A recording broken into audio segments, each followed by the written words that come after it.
Hoje nós falaremos sobre os mitos relacionados à operação dos dons espirituais. Mitos ou mentiras? Eu acredito que quando se fala de dons espirituais, muito é falado, né? Muitas vozes são faladas, existem doutrinas que são contrárias à operação dos dons muitas vezes, existem outras doutrinas que são muito favoráveis ao uso dos dons.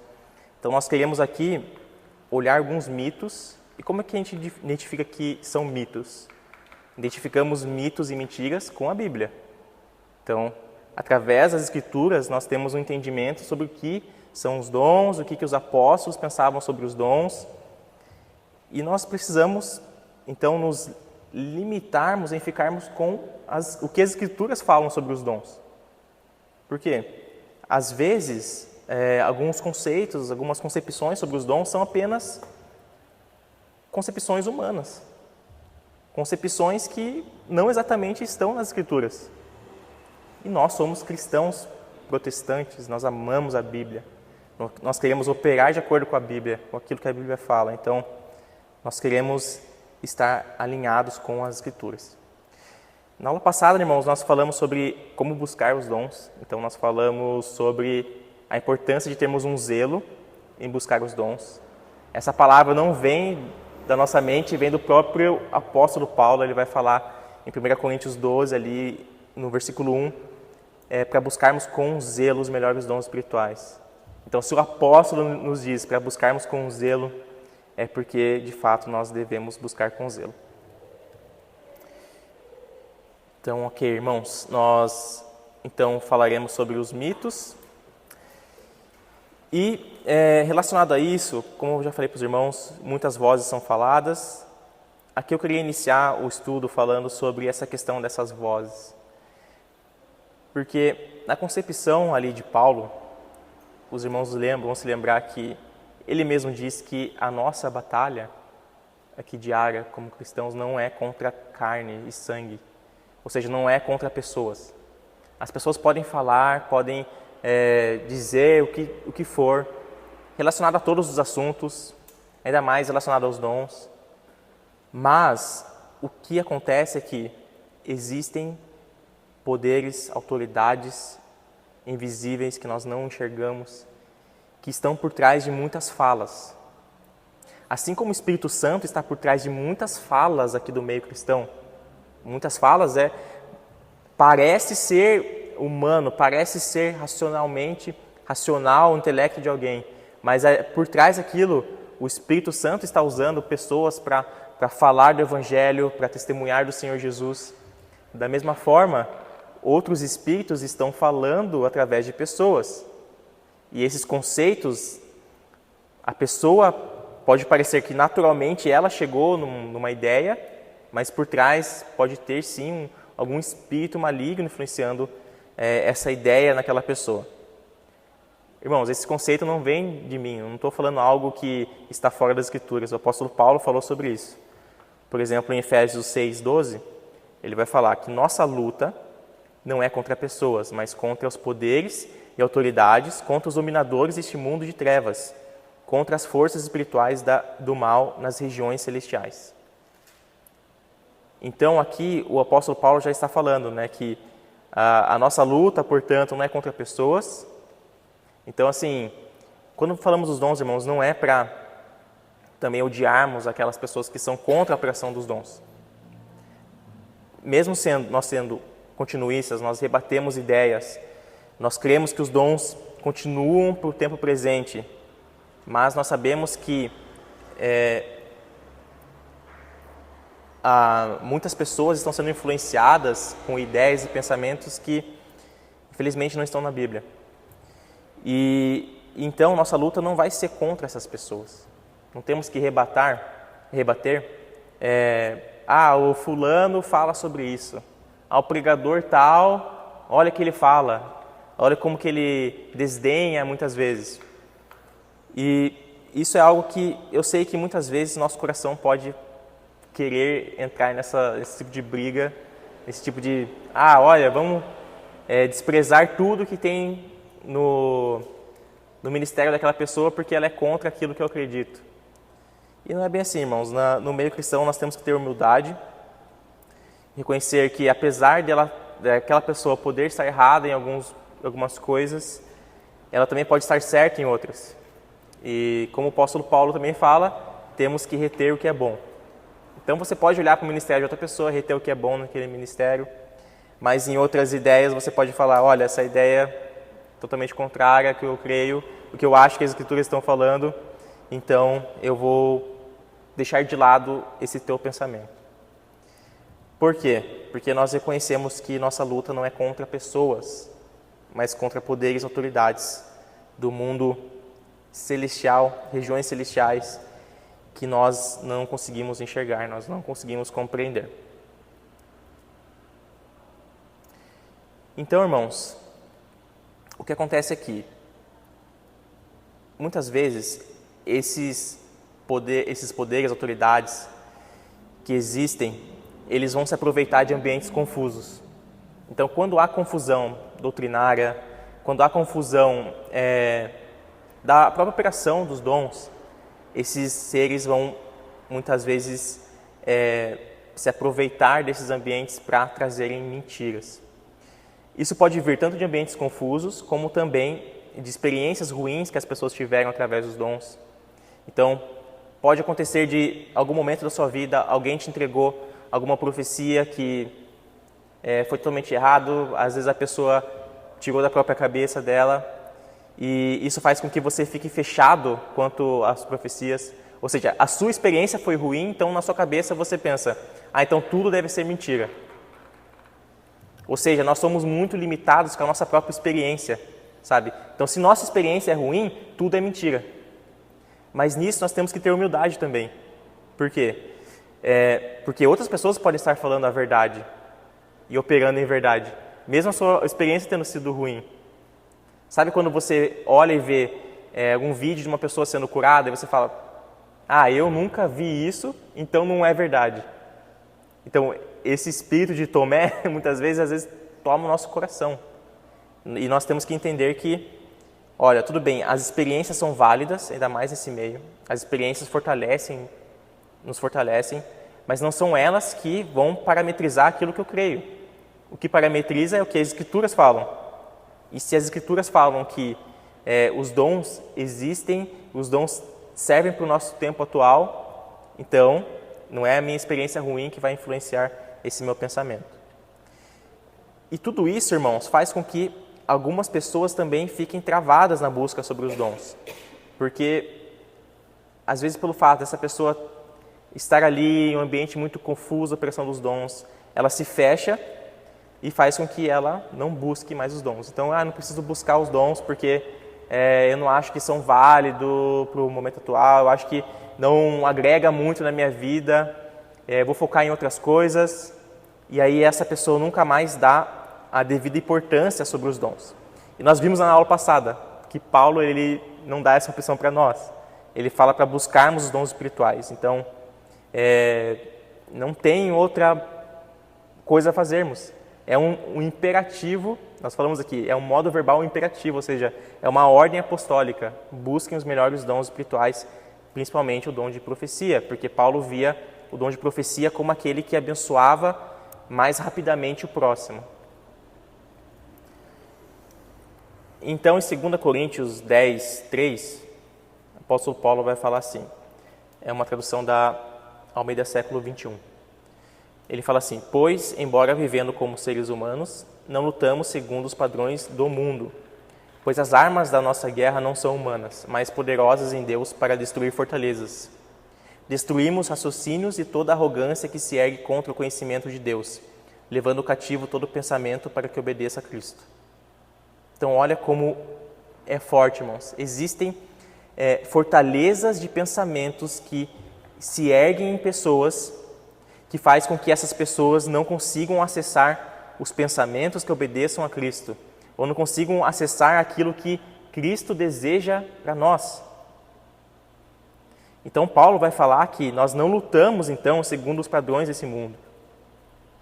Mas nossas armas não são humanas, mas elas são poderosas em Deus para destruir essas fortalezas. Então, existe uma maneira de chegarmos até Deus e pedirmos a Ele: Senhor, destrua as fortalezas, os pensamentos que me impedem de acessar os seus pensamentos, de acessar aquilo que o Senhor crê, aquilo que o Senhor revelou como verdade para nós. Isso vale para todos os temas, irmãos, mas principalmente os dons espirituais.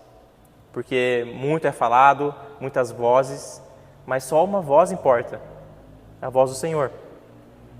Então nós precisamos também entrar com humildade. O que são essas armas espirituais, né? A oração, muitas vezes, o jejum. Aqui o estudo da palavra é uma maneira de entendermos, alinharmos e destruirmos algumas fortalezas da nossa mente. Por isso que eu quis colocar essa aula, porque eu creio que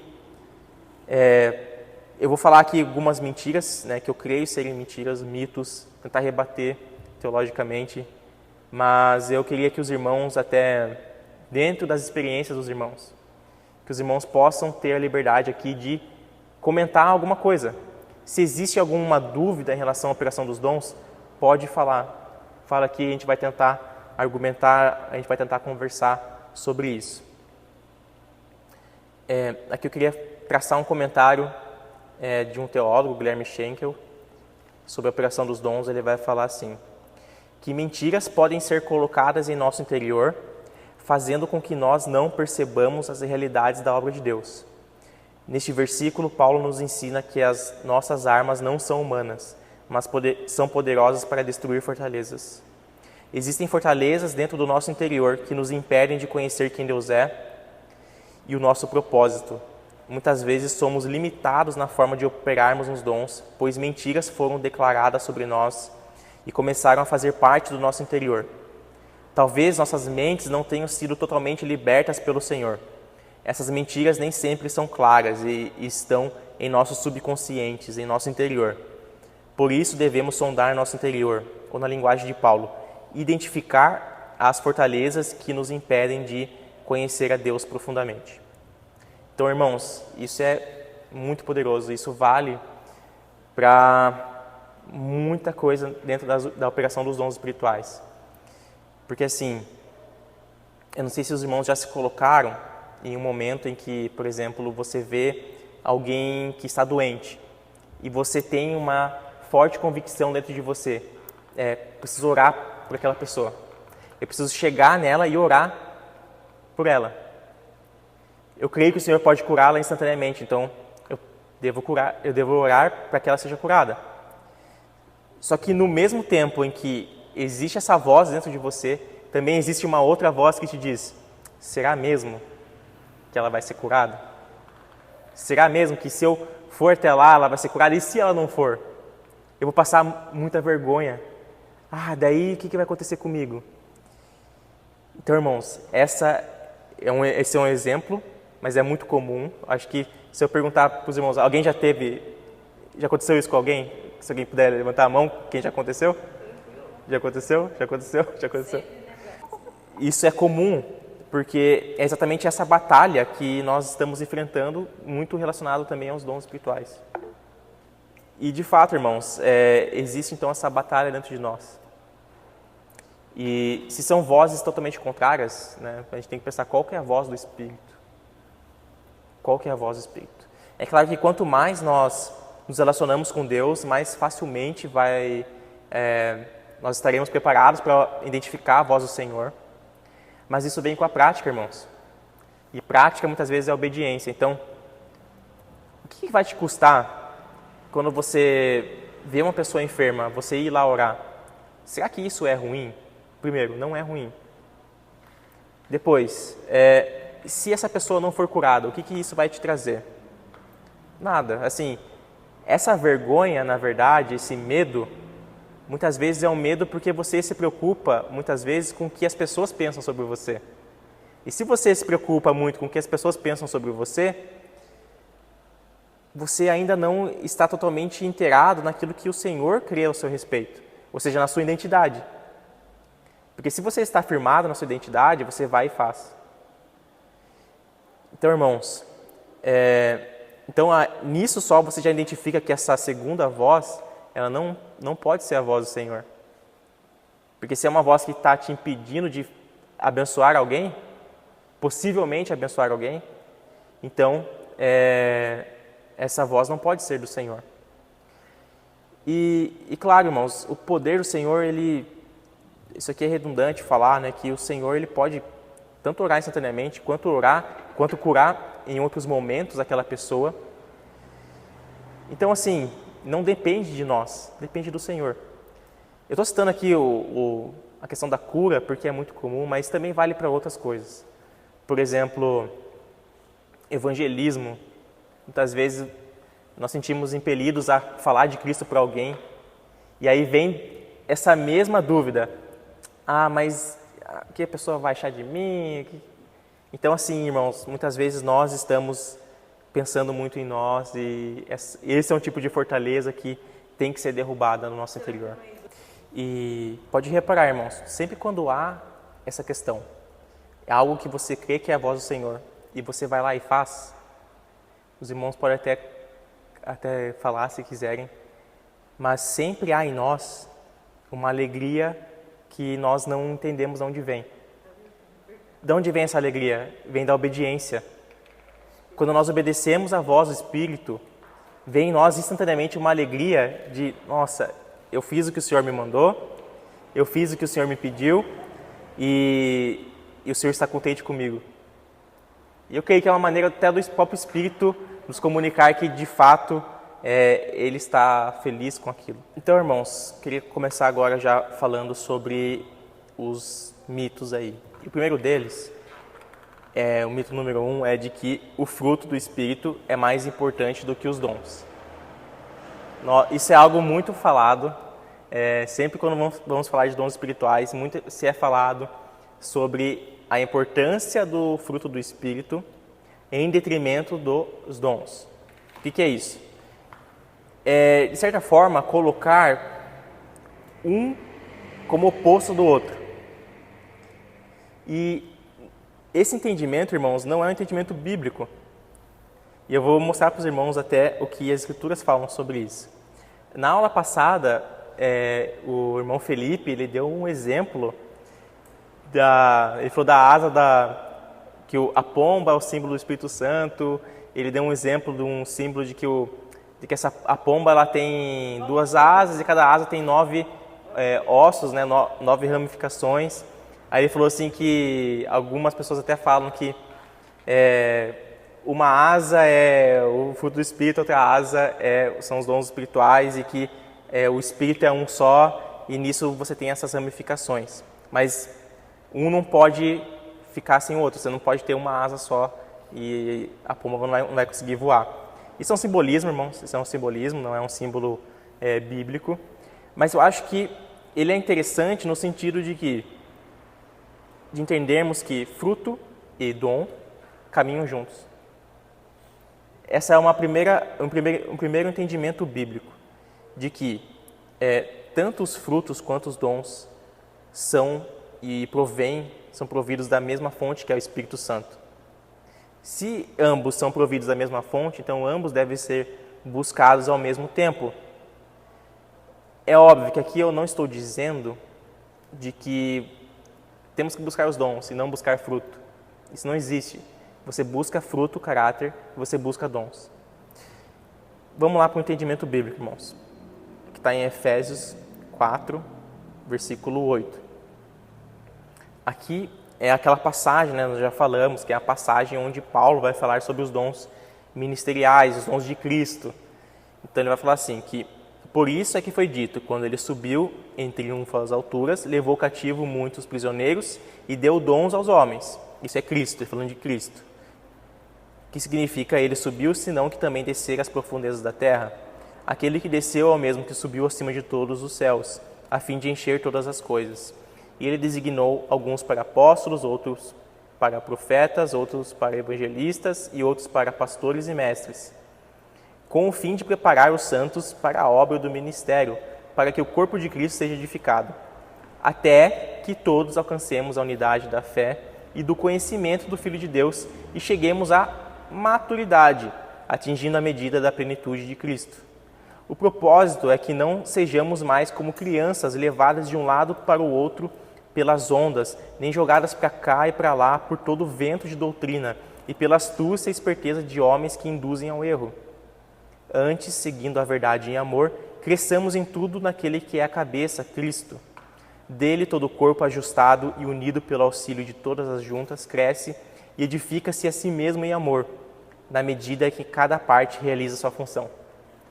Olha como Paulo está falando sobre os dons espirituais, especificamente sobre os dons de Cristo, aqui os dons ministeriais, mas eu creio que esse entendimento desses dons ministeriais também equivale a um entendimento aos dons espirituais, que são aquelas outras listas, né, de Paulo em 1 Coríntios 12, 14, por exemplo. Paulo, ele tem um entendimento dos dons de que eles servem para levar à maturidade, como ele fala no versículo 13, atingido a medida da plenitude de Cristo. Então aqui ele vai falar de novo sobre também aquele simbolismo do corpo de Cristo, falando que as pessoas realizam suas funções e à medida quando as pessoas realizam as suas funções, os seus dons, elas edificam a si mesmas em amor e o corpo cresce, o corpo edifica. Ou seja, no pensamento de Paulo, os dons espirituais são vitais para que o corpo ele cresça em maturidade. Então, muitas vezes, quando nós pensamos em um cristão maduro, nós temos na nossa ideia, ele é um cristão com humildade, com fruto do Espírito bem ajustado. E isso também é verdade, irmãos. Mas também, do outro lado, também é verdade que um cristão maduro, na visão paulina, é também um cristão cheio dos dons espirituais. E como é que a gente concilia essas duas coisas? Nós conciliamos em não fazer uma separação entre essas duas coisas. As duas coisas precisam andar juntas. Então, um cristão maduro é aquele que cresce em caráter e aquele que cresce na operação dos dons espirituais. Ou seja, aqui também eu não estou falando de que uma pessoa cheia dos dons, daí você vai ver que aquela pessoa não tem caráter nenhum. É uma pessoa sem caráter, é uma pessoa que não conhece Deus.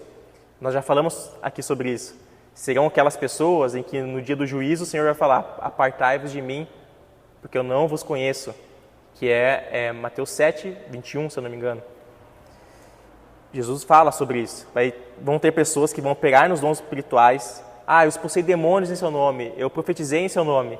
E o Senhor Jesus vai falar: apartai-vos de mim, porque eu não vos conheço.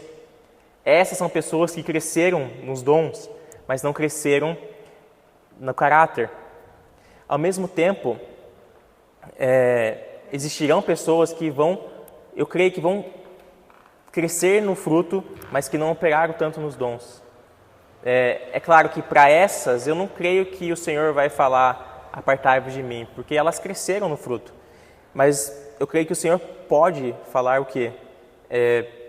Olha, você tinha tanto a crescer, por um lado, você poderia buscar a profecia, como Paulo recomendou, como Paulo, na verdade, ordenou para nós buscarmos esses dons para abençoarmos nossos irmãos, e esse dom estava disponível para você e você não buscou.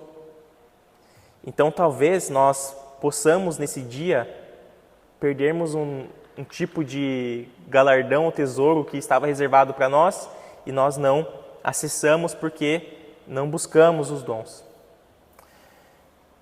Então, irmãos, eu queria dar esse primeiro entendimento de que um cristão maduro é um cristão que cresce tanto no fruto do Espírito, que é lá o fruto que Paulo vai falar em Gálatas 5, quanto esse cristão que busca os dons espirituais.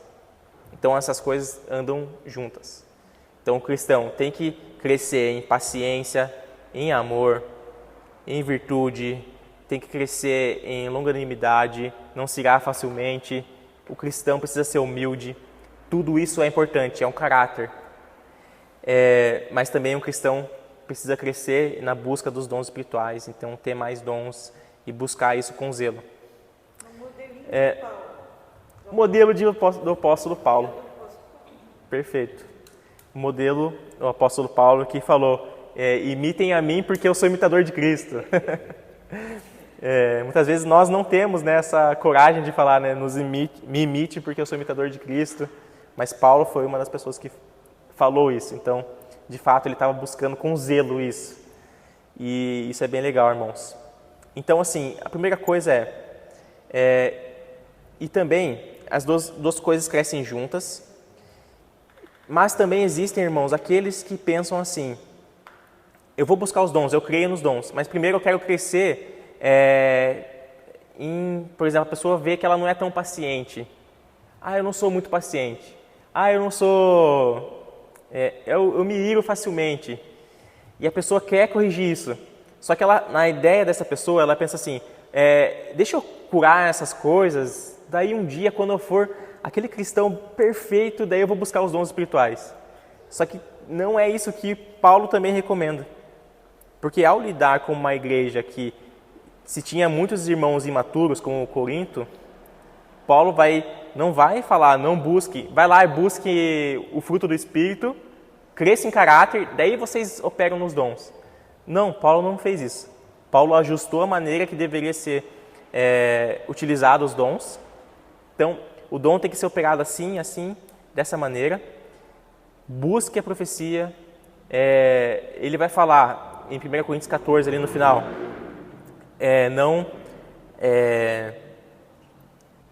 não limitem aqueles que falam em línguas, permitam isso.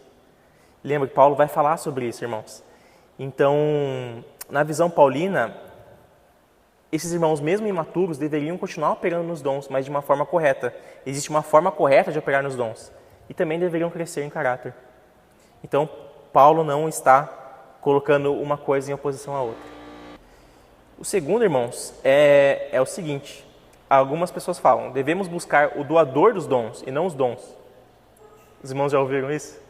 Devemos buscar Deus, o Espírito, e não os dons.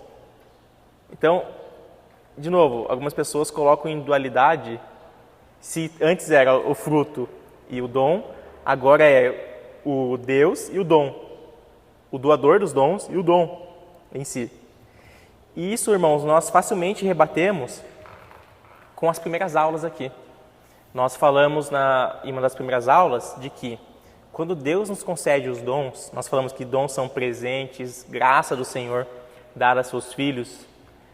Ele não está derramando algo que é separado dele mesmo.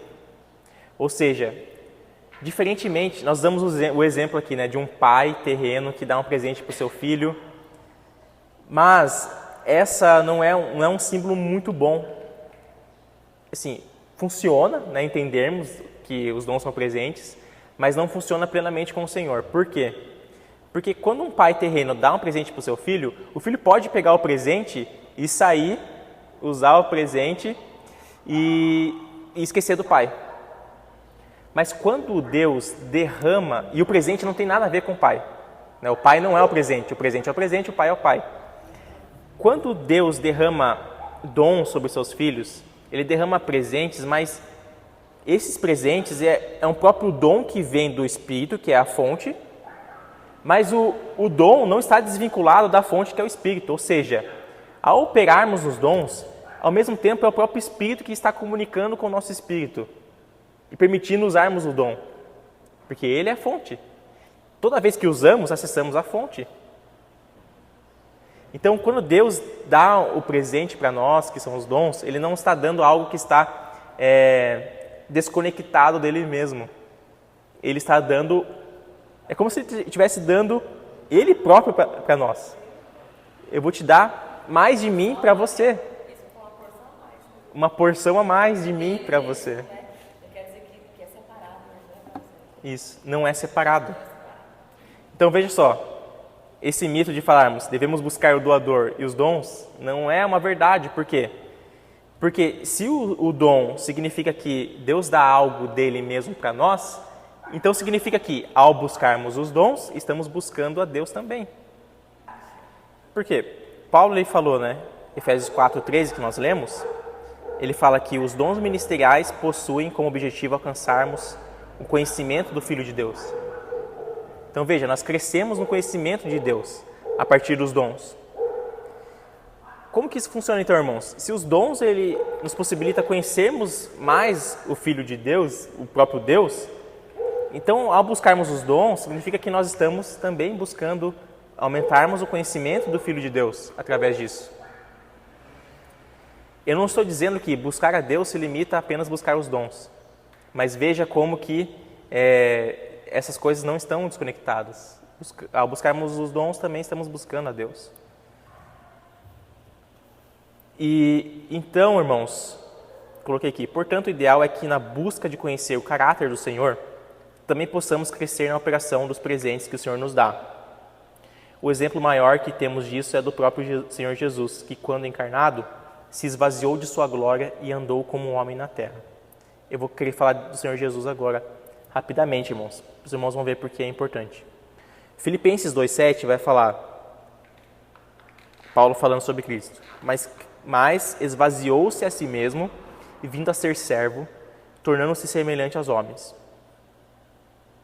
Depois em Lucas 2,40, o menino crescia e se fortalecia, enchendo-se de sabedoria e a graça de Deus estava sobre ele.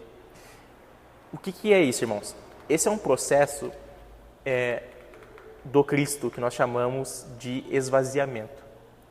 No grego é uma palavra kenosis. O que isso significa? Cristo, quando ele encarnou, ele não deixou de ser Deus, mas ele esvaziou da sua glória e do seu poder como divindade de alguma forma, para se colocar como servo tanto dos homens quanto do próprio Pai. Ou seja, Cristo é aquele modelo perfeito humano, onde ele, esvaziado da sua glória, agora ele precisa obedecer aquilo que ele ouve do Pai e do Espírito e fazer aquilo que o Pai e o Espírito estão falando para ele fazer. Ele precisa ser cheio do Espírito Santo, mesmo sendo Deus, porque ele encarnou como um homem e esvaziou da sua divindade, sem deixar de ser Deus, irmãos. Esse é um mistério. Mas, o que é falado? Ele era um menino que crescia, fortalecia, se enchia de sabedoria e graça de Deus. Ou seja, o Senhor Jesus, ele não era aquela criança, às vezes a gente pensa, imagina, é um bebê que já saía curando, um bebê que já saía...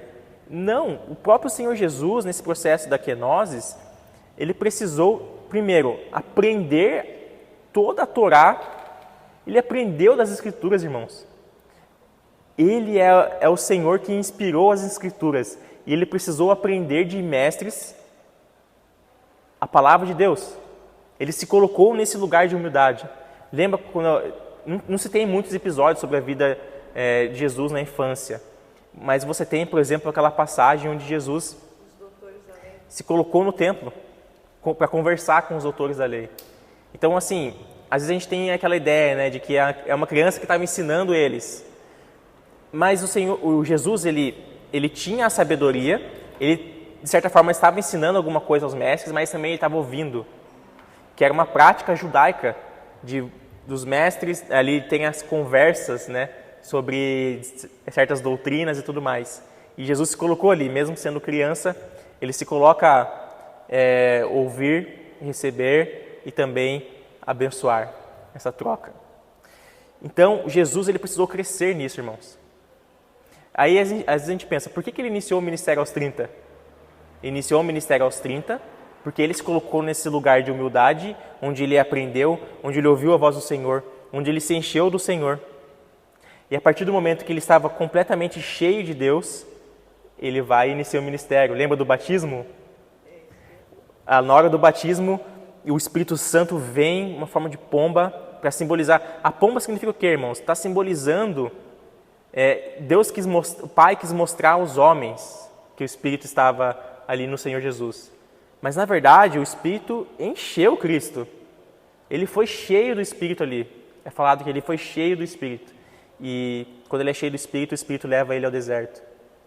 Então, Jesus ele precisou se encher de alguma forma do Espírito Santo também. Aos 30, também é uma idade onde os mestres ali poderiam falar de todas as porções da lei, dos profetas. Então, no contexto judaico, existia também uma ideia de que a certas idades os mestres poderiam falar de certos livros ou não. E ao 30, o mestre poderia, então, falar de toda a porção. E Jesus, incrivelmente, ele se coloca no lugar de humildade perante a a homens para obedecer essa questão também cultural. Olha, eu vou esperar até os 30 para iniciar um ministério, para que eu tenha toda a autoridade para falar daquilo que eu vim fazer. Por que eu estou falando disso, do esvaziamento, irmãos? Porque o Senhor Jesus, ele é nosso modelo maior. Nós falamos do apóstolo Paulo, mas Paulo ele imita Cristo. Nós também somos imitadores de Cristo e podemos imitar Paulo porque ele imita Cristo.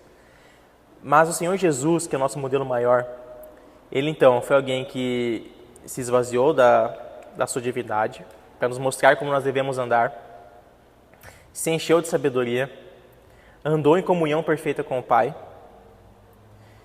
pregava o Evangelho, fazia boas obras e operava nos dons espirituais. O Senhor Jesus operava no dom de cura, operava em palavra de profecia, conhecimento, sabedoria.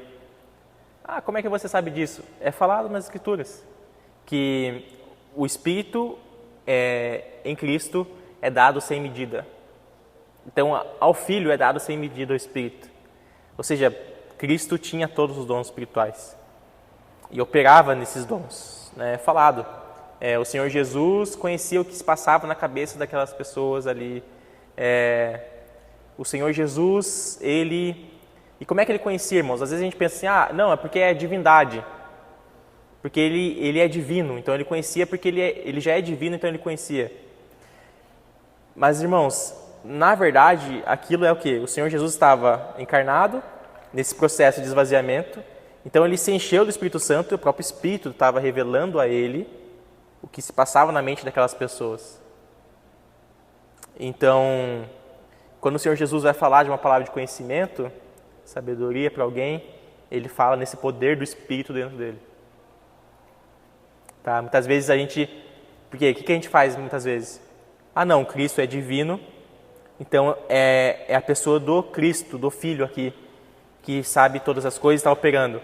Mas não, se tem um processo de enchimento do Filho, do Espírito Santo, e o Espírito Santo operando através do Filho.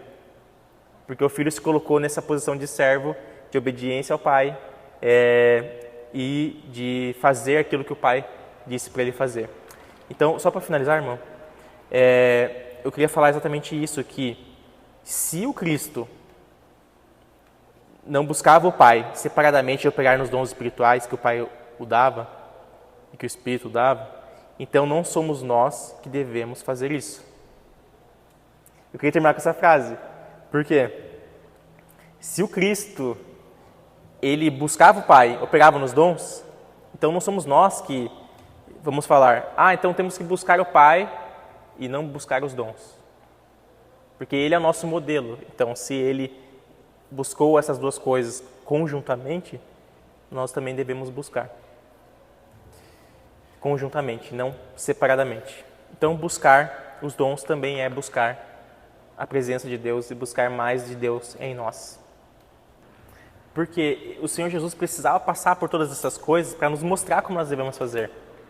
Então, assim, irmãos, naquela cruz, o Senhor Jesus, sabe, ele teve que passar por tudo por nós, sabe? Para que o Senhor, para que nós tenhamos de fato um advogado, como João vai falar nas suas cartas, um advogado que sente as nossas dores, ele não está além, sabe? Ele não é que ele não desconhece, na verdade ele conhece as nossas dores, porque ele passou por isso. Ele sabe o que é ter que se colocar no lugar de oração, para vencer a sua carne, para se colocar no lugar de jejum e vencer a sua carne, porque ele enfrentou isso na pele, sabe?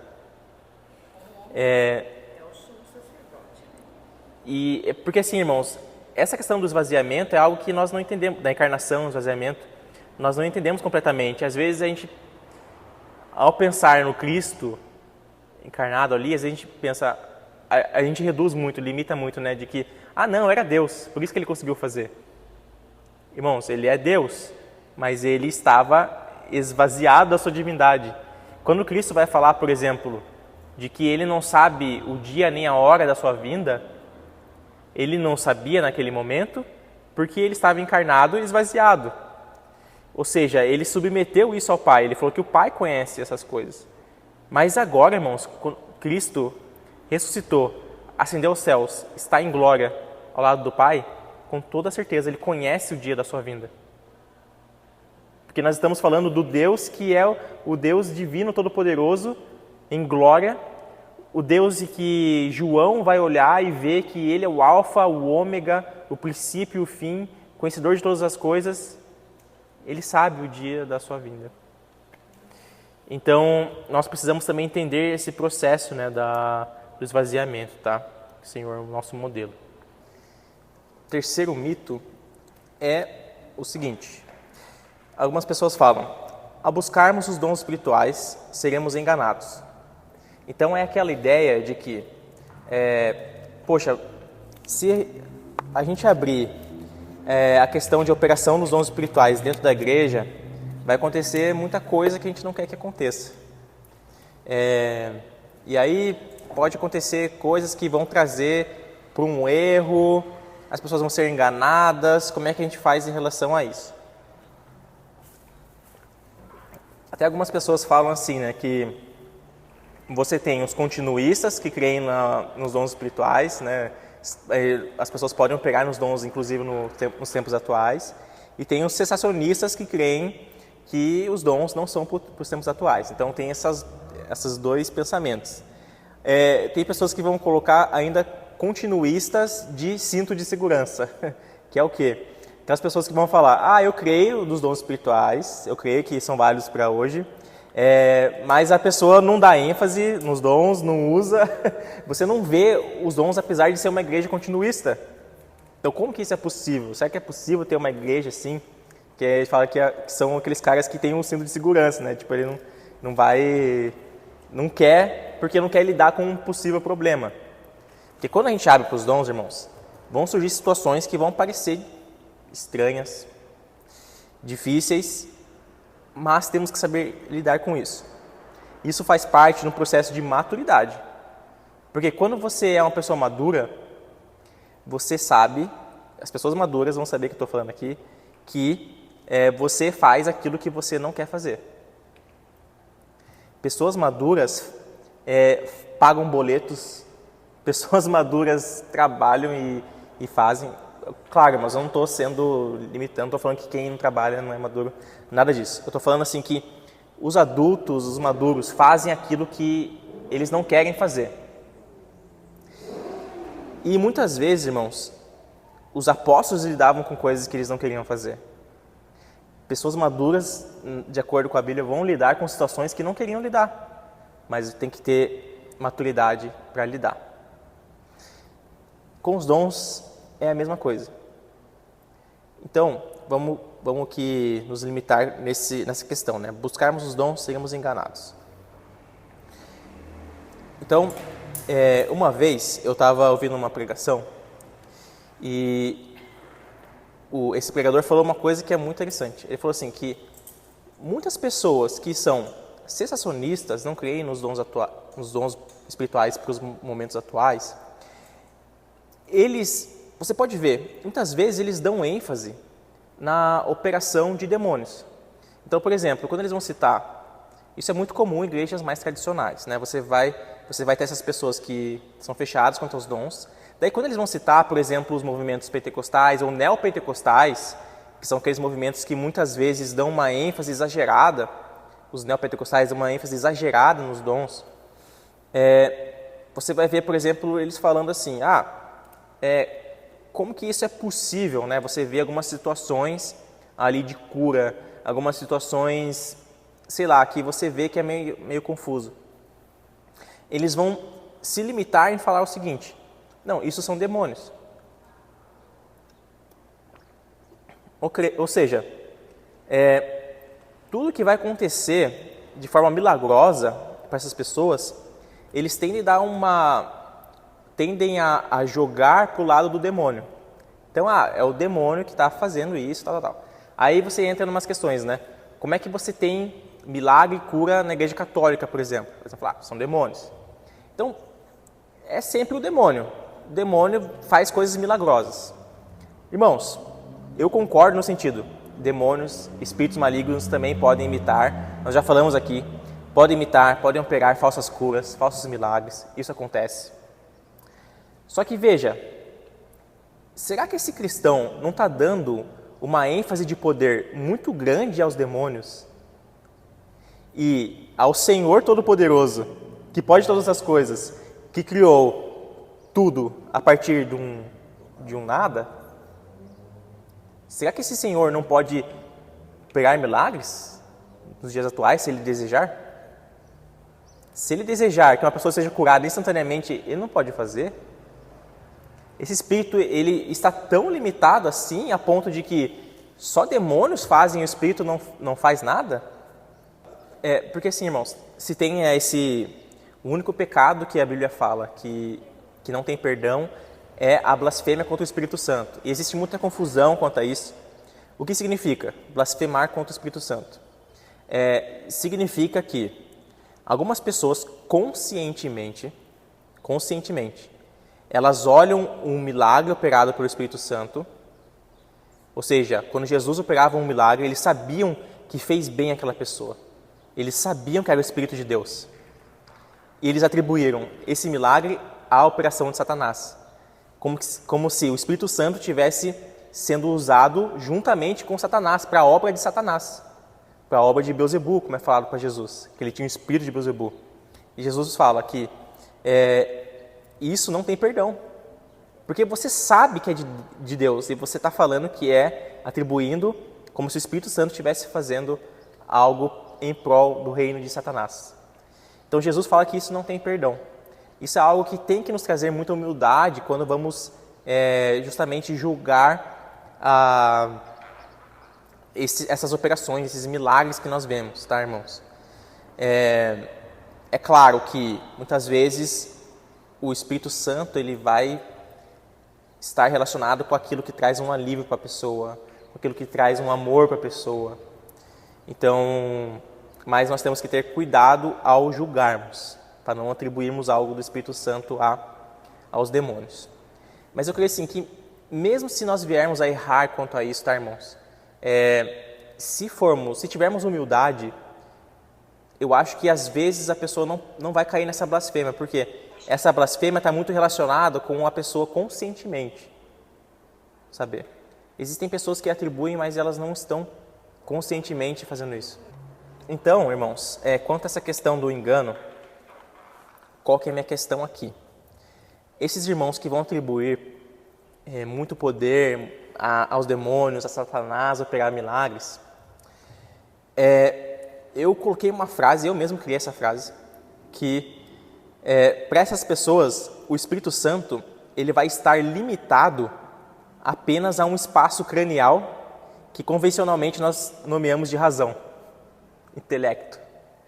Ou seja, para essas pessoas, os espíritos demoníacos estão fazendo milagres, aí, torto e direito, mas o Espírito Santo ele vai estar limitado com aquilo que eu consigo compreender dele. Ou seja, muitas vezes o Espírito está limitado às palavras aqui das Escrituras. É claro, irmãos, nós não estamos falando que o Espírito é o mesmo Espírito, mas ele não vai falar algo diferente das Escrituras. Mas veja bem, quando eu estou limitando o Espírito somente àquilo que eu consigo compreender dele, eu estou limitando ele para um tamanho do meu intelecto, da minha cabeça. Ou seja, se existir uma pessoa que é mais inteligente, consegue compreender mais das Escrituras e tal, então essa pessoa vai poder compreender mais o Espírito. Ela vai ser mais espiritual, porque ela tem um intelecto maior. Os irmãos não percebem que isso é um erro? Você limitar o Espírito à razão? Eu não estou dizendo que precisa deixar a razão de lado. Eu não estou falando isso, irmãos.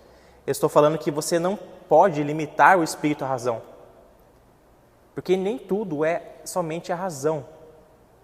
Nós já falamos aqui que quando Paulo vai falar do dom de línguas, ele fala que com Deus, essa pessoa fala em mistérios.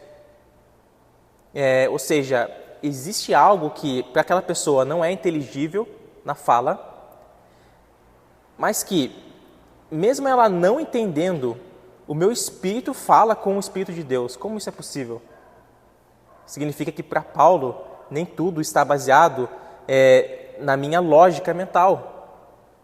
Existem coisas que o meu espírito pode comunicar com o Espírito de Deus sem que eu esteja totalmente entendendo.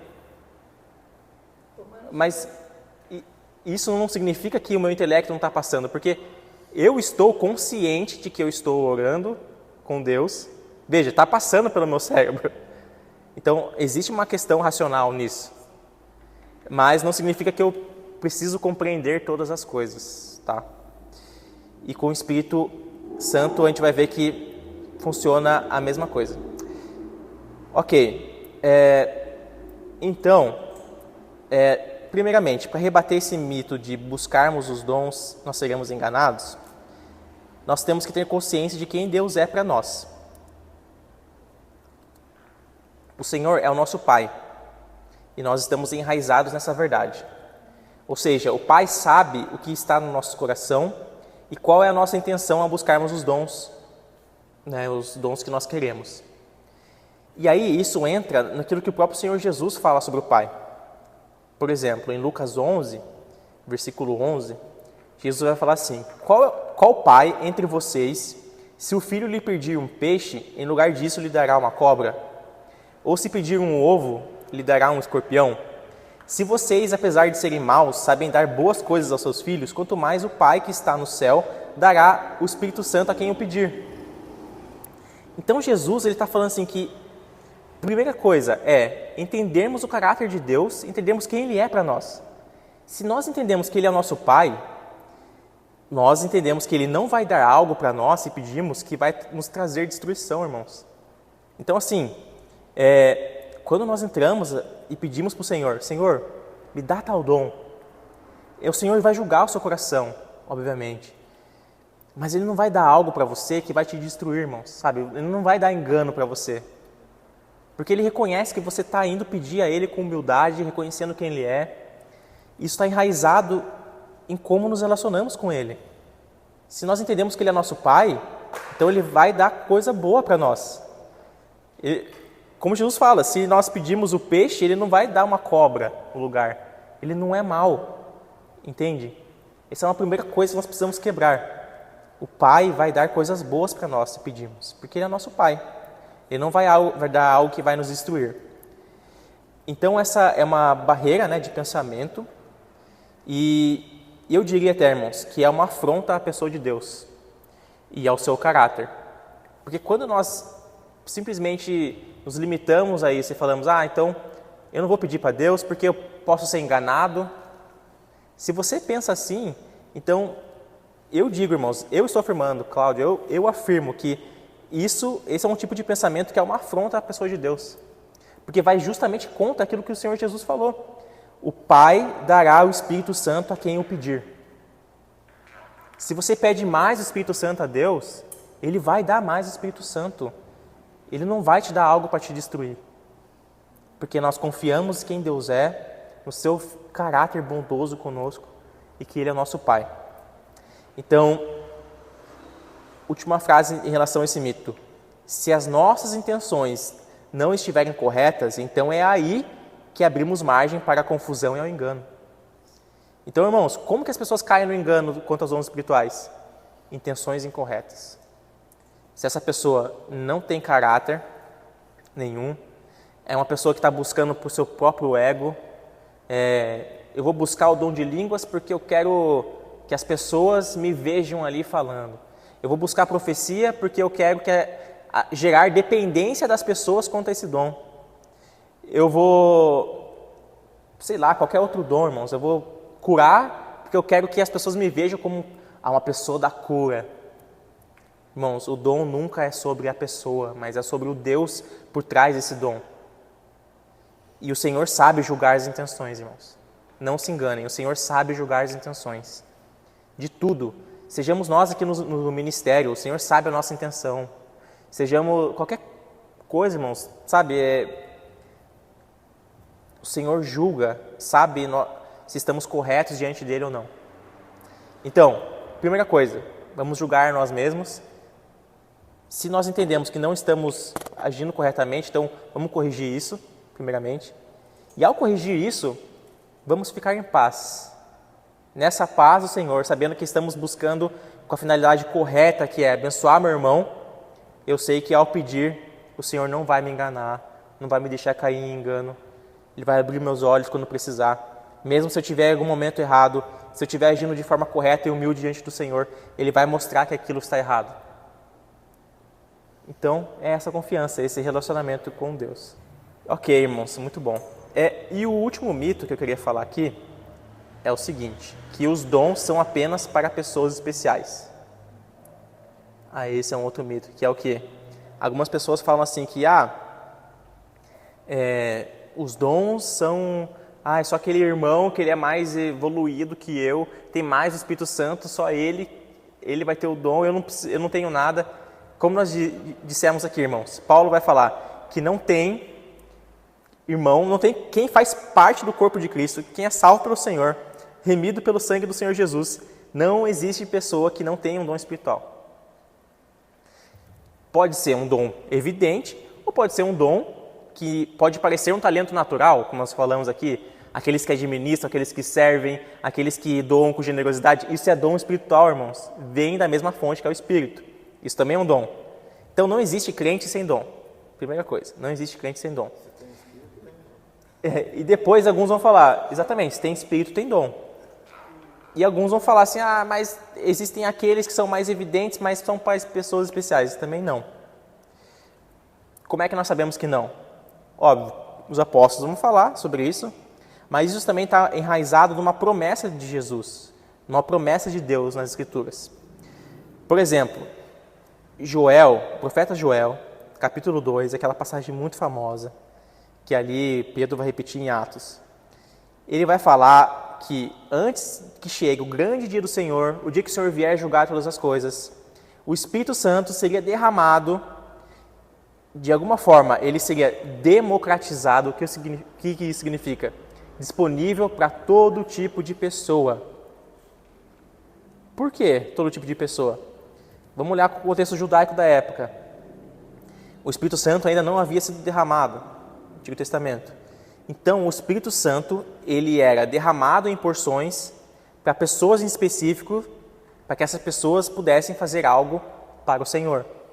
Os profetas, Davi, em uma época até os reis recebiam porção do Espírito para julgar o povo também, os patriarcas. Então, assim, pessoas em específico, o Espírito Santo era derramado para que pudesse fazer algo para o Senhor.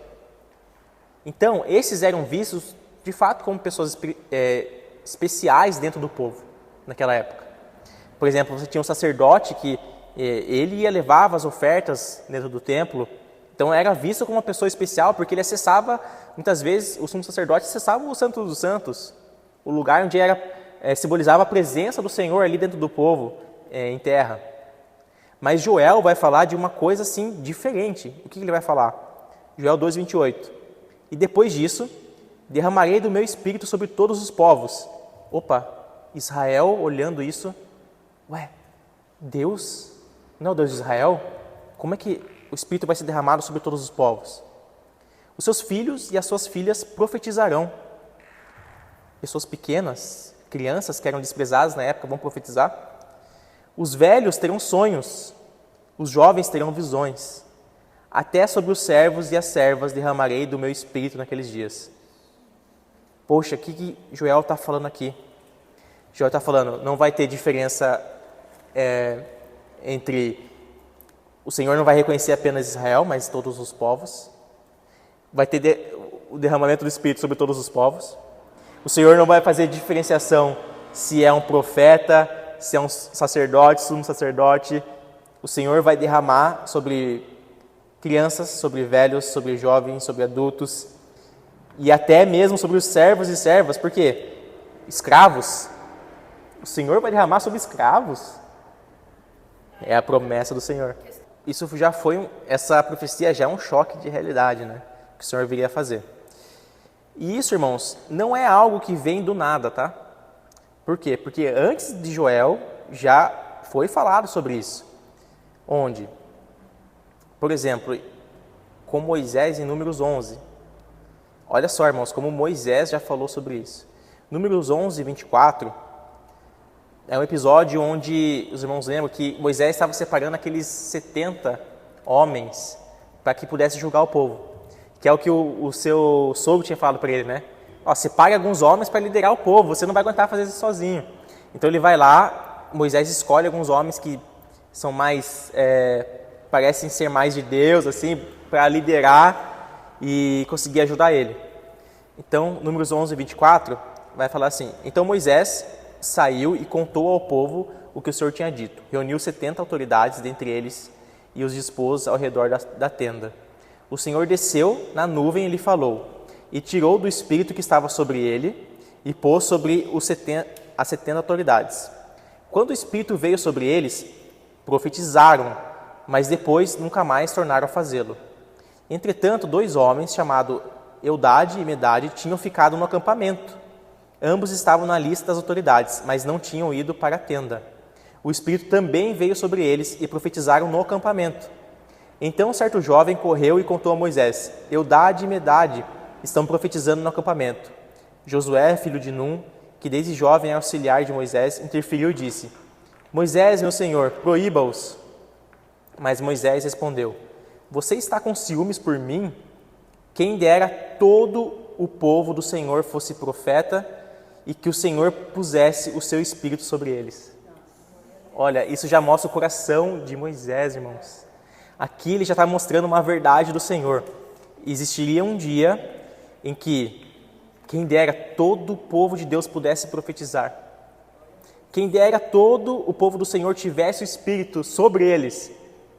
Moisés, não está sobre eles, agora o Espírito está em nós. Algo ainda melhor, irmãos. O Espírito Santo permanentemente em nós.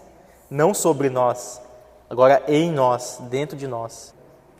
Então, irmãos, veja como Joel está conectando com isso que Moisés está falando. Então, para um judeu que entende as Escrituras, ele está, olha, isso aqui é o que Moisés estava falando. E aí, quando acontece a descida do Espírito Santo em Pentecostes ali, em Atos dos Apóstolos, capítulo 2, Pedro vai relacionar com essa promessa de Joel também, que está relacionado com Moisés. Então, quando Paulo vai nos dizer, né, que nós somos batizados nesse mesmo Espírito,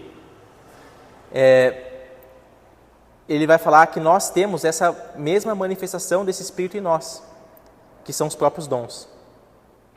Então, irmãos, nós somos frutos dessas promessas do Senhor, tanto ali de Moisés, quanto de Joel, quanto Pedro falando ali. Nós também temos e fomos batizados no Espírito Santo se nós cremos no Senhor. Então, a manifestação desse Espírito em nós, como ele vai operar em nós, está relacionado com a operação dos próprios dons. Por exemplo, em 1 Coríntios 12, 7, Paulo vai falar: a cada um, porém é dada a manifestação do Espírito, visando ao bem comum. Então, Paulo está falando dos dons espirituais, no capítulo 12. Então, ele vai falar que a manifestação do Espírito, os dons, é dada a cada um, visando o bem comum. Então, nós somos frutos dessas promessas, irmãos. E isso vale para todos nós. Não tem distinção para Deus nesse sentido. Eu vou derramar somente para alguns poderosos, não tem mais isso. E o Espírito está disponível para todos nós, os dons estão disponíveis para todos nós. Nós podemos ser essa comunidade dos profetas, como Moisés falou. E aí entra naquela questão, irmãos, podemos chamar de profeta ou não? Assim, independente de como nós chamamos, tá? Nomenclatura, enfim, o Senhor vai usar. Igual usou a irmã com palavra de conhecimento, sabedoria, vai nos usar quanto a isso. Se nós quisermos chamar de comunidade profética, podemos chamar, se não, vamos falar igreja mesmo, tá bom. Mas o Senhor vai usar de qualquer forma, porque está vinculado com essa promessa. Então, os dons não são privilégios de supercrentes ou exclusivos para quem exerce algum ministério dentro da igreja, mas algo disponível e necessário a todos que nasceram de novo em Cristo Jesus, a todos que foram batizados nesse mesmo Espírito que agora podem usufruir dos presentes do Pai para nós. E outra coisa, irmãos, a Moisés era dada uma medida e essa medida foi compartilhada com outros. A nós é dado o Espírito. E assim, existe uma certa medida a cada um de nós, tá? O Espírito pode ser buscado a mais. Paulo vai falar sobre isso, para buscarmos mais o Espírito, enchermos o Espírito. Se ele fala enchermos, é porque tem uma medida ali que você pode aumentar. Então você pode aumentar mais o Espírito em você. Mas o Senhor não vai retirar de você e dar para uma outra pessoa, entendeu? O Espírito Santo agora habita em nós e nós temos uma porção, mas o Senhor está disponível para buscarmos mais dele, tá? Essa porção não é fixa, a gente pode aumentar. Isso é maravilhoso também. E aí pode surgir uma outra argumentação, que é assim, alguns vão falar assim, mas essa comunidade profética, isso que ocorreu ali, que Moisés estava falando, será que não foi apenas para Jesus, os dons estavam relacionados a Jesus, o ministério dele, e para os apóstolos? Porque alguns vão falar assim, que isso não é, os dons não são para testar o ministério de Jesus, para testar que ele é o Filho de Deus, e para atestar a mensagem dos apóstolos, por isso que os apóstolos operavam em dons? Isso pode ser uma pergunta válida, irmãos, e nós temos que responder quanto a isso. Primeiro, para respondermos essa pergunta, nós temos que entrar no seguinte, que o Antigo Testamento, o dom de profecia, ele era utilizado por muitos profetas, que eles eram chamados de Neviim no hebraico. Nós temos que entender, irmãos, que muitas vezes quando nós pensamos em profetas do Antigo Testamento, nós pensamos nos profetas canônicos da Bíblia. Não, surgiu um profeta, daí ele falou algo de Deus, mas não. Aqueles que estão no cânon, aqueles que estão na Bíblia, são as profecias, os profetas cujas profecias foram atestadas como, de fato, profecias que vêm de Deus. Mas, irmãos, não significa que não existiam outros profetas. No Antigo Testamento é recheado de outros profetas que existiam no povo de Deus. Vamos lembrar que, por exemplo, nesse próprio episódio de Moisés, é dito que eles profetizaram no acampamento. Ninguém sabe o que eles profetizaram, mas eles estavam profetizando. E outros profetas foram sendo usados e nós nem conhecemos eles. Por exemplo, isso é um só exemplo, tá, irmãos? Nós vemos lá no episódio de Eliseu, que é claro que ele liderou uma escola de profetas da sua época. E esses profetas, as profecias deles nunca entraram no cânon bíblico. Nós não sabemos que eles profetizaram. Como que isso funciona? Então existiam profecias ali no meio que, apesar de não fazerem parte do cânon bíblico, eram profecias que auxiliavam o povo a andar, se direcionar e se alinhar quanto a Deus. Isso está em 2 Reis 6, versículo 1.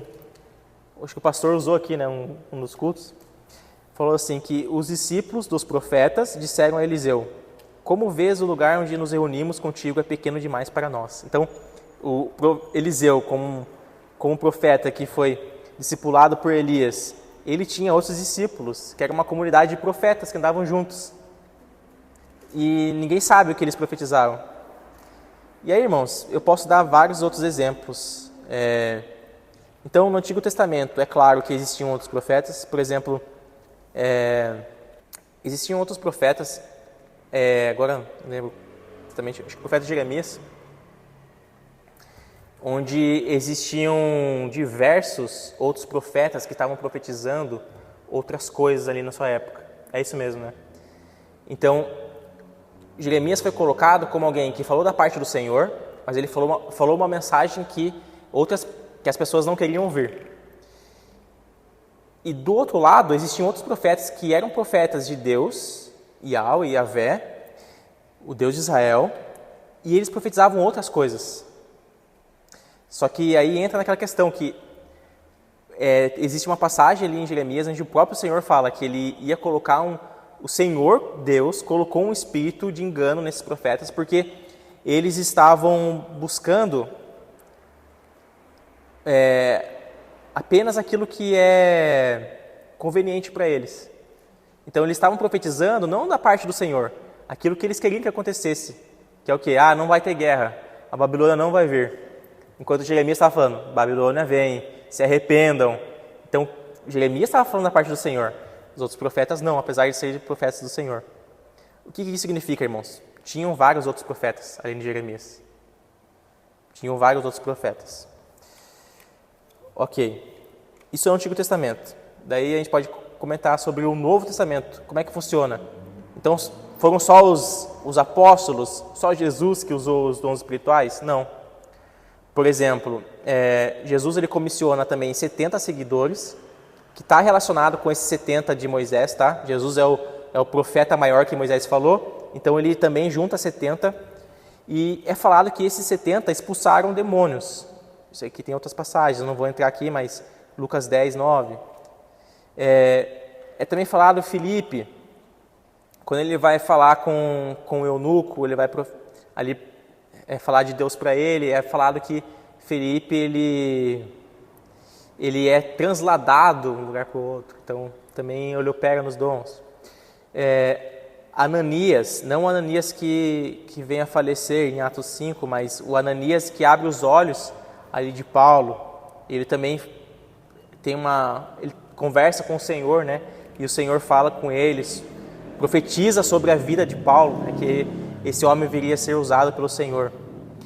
Atos 13, 1, também é falado de membros de Antioquia que operavam nos dons espirituais. Depois também é falado dos seguidores de João Batista em Éfeso, Atos 19, 6.